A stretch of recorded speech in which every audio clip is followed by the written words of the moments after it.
কাজ আমি করি না, সেই কাজের উপদেশ অন্য কাউকে দেওয়া যাবে না। এই জন্য সফলতা অর্জনের জন্য আপনাকে সহজ সরল কথা বলতে হবে। এই সহজ সরল কথা কি?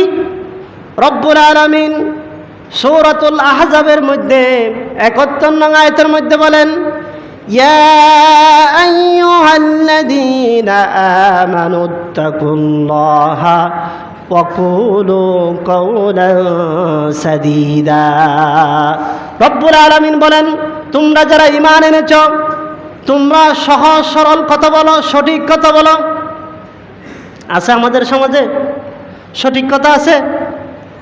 তোমরা যদি সহজ সরল কথা বলো, সঠিক কথা বলো, তাহলে কি হবে? ইউসলিহ লাকুম আ'মালাকুম ওয়া ইয়াগফির লাকুম যুনুবাকুম। তোমরা যদি সৎ কথা বলো, সৎ কথা বলো, দিনের উপর থাকো, ন্যায়ের উপরে থাকো, সত্য কথা বলো, সমাজের মধ্যে যদি ভালো ভালো কাজ করো, ইউসলিহ লাকুম আ'মালাকুম, আল্লাহ পাক রব্বুল আলামিন তোমাদের কাজগুলোকে সংশোধন করে দিবেন। ওয়া ইয়াগফির লাকুম যুনুবাকুম, তোমাদের জীবনের সমস্ত গুনাহ হাতাগুলোকে মাফ করে দিবেন।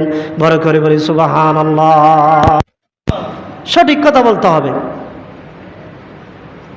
মুখ দিয়ে একটা বললাম, অন্তরে আরেকটা ফুসলাম, এটা দিয়ে আল্লাহ তাআলা আপনার গুনাহকে মাফ করে দিবেন না। আল্লাহ তাআলা বলেন, তুমি যদি সত্য কথা বলো, ন্যায়ের উপর থাকো, ইউসলিহ লাকুম আ'মালাকুম ওয়া ইয়াগফির লাকুম যুনুবাকুম, তুমি দুনিয়ার মধ্যে যত গুনাহ করেছো, যত পাপ করেছো, আমি আল্লাহ পাক রব্বুল আলামিন এই সত্য কথার কারণে তোমার জীবনের সমস্ত গুনাহ হাতাগুলোকে মাফ করে দিব। বড় করে বলি সুবহানাল্লাহ। এই সত্য কথা বলার সাথে সাথে কি করতে হবে? রব্বুল আলামিন আরো বলেন, ওয়ামান ইউতি'িল্লাহা ওয়া রাসূলাহু ফাকাদ ফাযা ফাওজান আযীমা।